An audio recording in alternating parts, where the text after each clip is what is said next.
जब बात civil litigation की आती है तो जो रिसीवर होता है वो एक इम्पॉर्टेंट रोल प्ले करता है कोर्ट को असिस्ट करने में। रिसीवर को कोर्ट का एक ऑफिसर कंसिडर किया जाता है। वो ऑफिसर जो कि कोर्ट की हेल्प करता है प्रोटेक्ट करने में और प्रिजर्व करने में subject matter of the suit को, उस समय तक जब तक जो कोर्ट है वो डिसाइड नहीं कर लेती है मैटर को। कितनी बार ऐसा भी किया जाता है कोर्ट के द्वारा कि जो दोनों पार्टीज़ हैं वो अपनी तरफ से अपॉइंट कर लें एक रिसीवर को जो कि रिस्पॉन्सिबल हो सब्जेक्ट मैटर के मैनेजमेंट के लिए। यहाँ पर जो सब्जेक्ट मैटर होता है वो जनरली एक मूवेबल या फिर इमूवेबल प्रॉपर्टी होती है।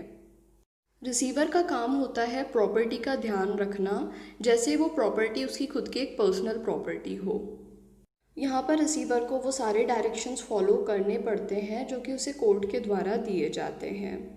अब यहाँ पर बात ये आती है कि सिविल प्रोसीजर कोड में रिसीवर कौन होता है। सीपीसी का जो सेक्शन 40 है वो कवर करता है इस बात को। सेक्शन 40 सीपीसी ये कहता है कि रिसीवर एक ऐसा व्यक्ति होता है जो कि इंडिपेंडेंट होता है और इम्पार्शियल होता है और जिसे कोर्ट के द्वारा अपॉइंट किया जाता है एडमिनिस्टर करने के लिए या फिर मैनेज करने के लिए, प्रोटेक्ट करने के लिए और प्रिजर्व करने के लिए डिस्प्यूटेड प्रॉपर्टी को जो कि सूट में इन्वॉल्व्ड है। एग्जाम्पल के लिए अगर ए और बी के बीच में कोई डिस्प्यूट है और यहाँ पर जो डिस्प्यूट है उसमें इन्वॉल्व्ड है एक इमूवेबल प्रॉपर्टी, अगर यहाँ पर कोर्ट को लगता है कि दोनों पार्टीज़ के लिए ये बात फ़ायदेमंद होगी कि अगर जो पोजेशन है बी के पास उसे बी से लेकर एक इंडिपेंडेंट व्यक्ति को दे दिया जाए, तो अगर कोर्ट को ऐसा लगता है तो कोर्ट के द्वारा फिर एक रिसीवर को अपॉइंट कर लिया जाएगा जो कि तब तक उस प्रॉपर्टी को संभाल कर रखेगा जब तक जो सूट है वो डिसाइड नहीं कर दिया जाता। यहाँ पर रिसीवर के द्वारा जो रेंट है या फिर कोई और प्रॉफिट जो कि उस प्रॉपर्टी से आता है उसे कलेक्ट कर लिया जाता है और उसी पैसे को फिर इस्तेमाल किया जाता है प्रॉपर्टी के मेंटेनेंस के लिए। यहाँ पर जो डिस्प्यूटेड प्रॉपर्टी है उससे अगर कोई प्रॉफिट होता है या फिर कोई रेंट आता है उससे और उसे मेंटेनेंस में इस्तेमाल कर भी लिया जाता है, उसके बावजूद भी अगर पैसा बच जाता है तो यहाँ पर वो जो अमाउंट होगा उसे कोर्ट में जमा किया जाएगा। यहाँ पर जो रिसीवर होता है वो दोनों पार्टीज़ में से किसी भी पार्टी का रिप्रेजेंटेटिव नहीं होता है।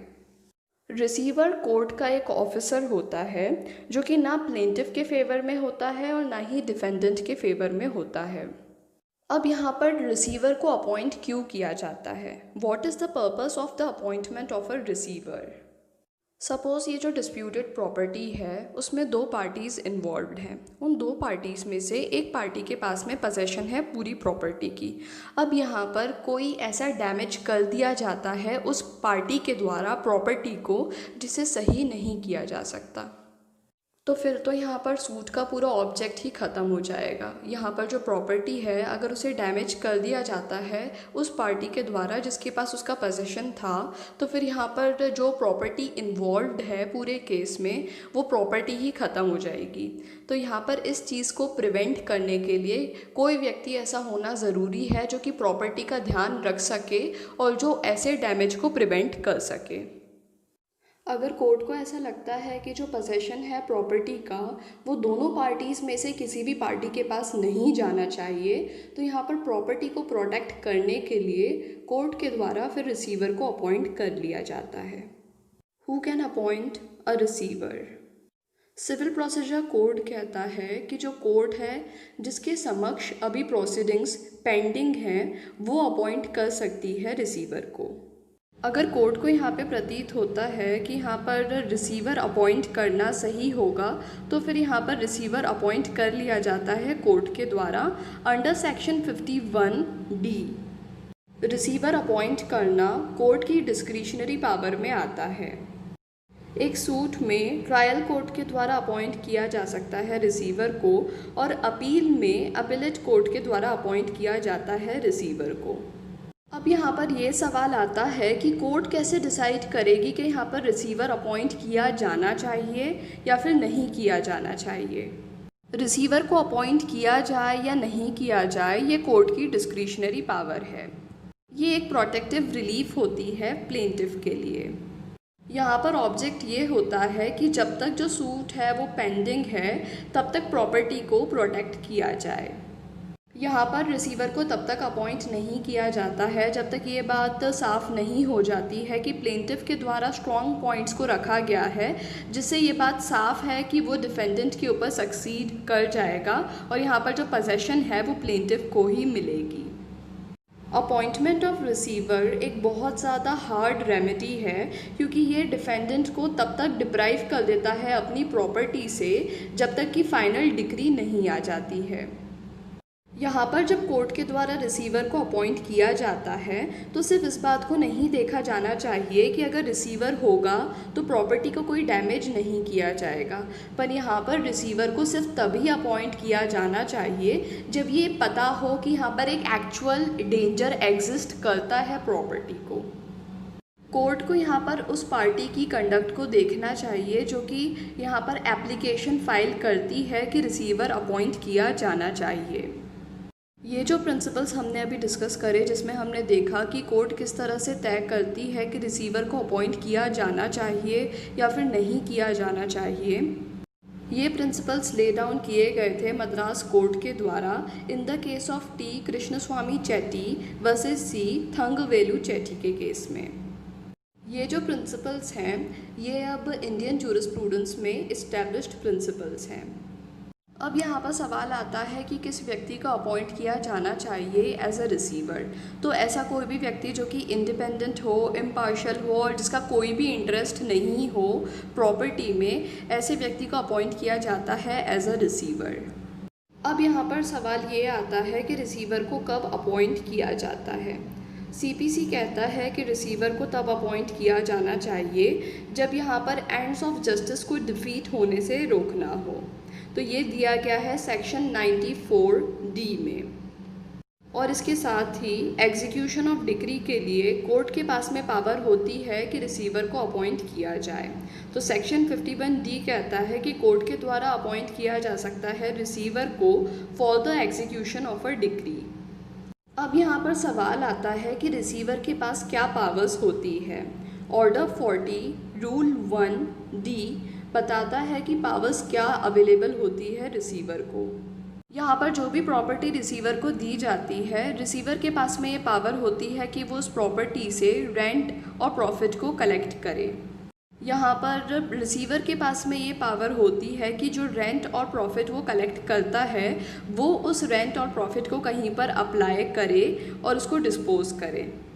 यहाँ पर रिसीवर के पास में पावर होता है कि वो एग्जीक्यूट कर सकता है डॉक्यूमेंट्स को बिल्कुल उसी तरह से जैसे एक ओनर कर सकता है। रिसीवर सूट को इंस्टीट्यूट भी कर सकता है और डिफेंड भी कर सकता है। इसके अलावा भी अगर कोर्ट के द्वारा कोई अन्य पावर दी जाए रिसीवर को तो रिसीवर उन पावर्स को भी एक्सरसाइज कर सकता है। अब यहाँ पर बात आती है कि जो रिसीवर है उसकी ड्यूटीज़ क्या होती है।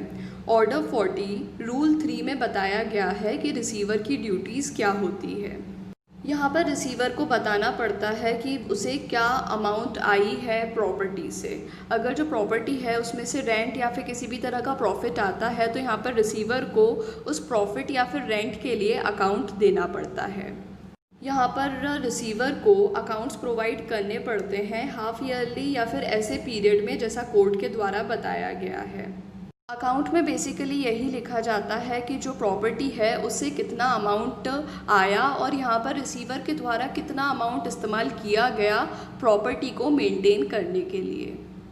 प्रॉपर्टी के मेंटेनेंस के बाद जो भी अमाउंट रिमेनिंग होता है रिसीवर को वो सारा अमाउंट कोर्ट के पास में जमा करवाना होता है।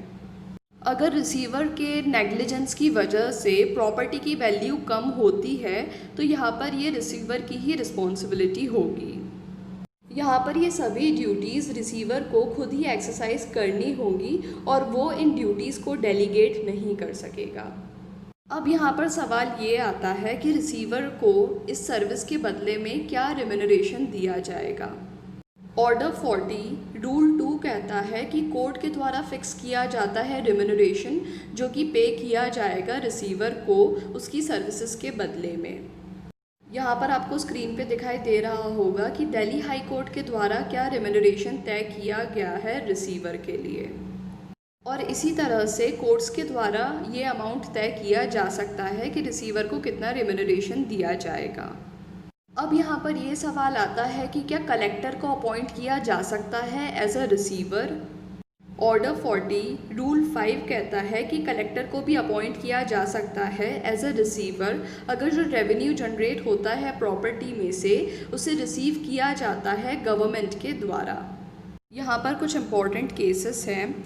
Harihar Mukherjee and another versus Harendra Nath, Shri D Arumugam versus Shri A Balamurugan, mister Anthony C Leo versus Nandyal Balakrishnan, T Krishnaswami Chetty versus C Thangavelu Chetty और मोहिनी वर्सेस सरकार।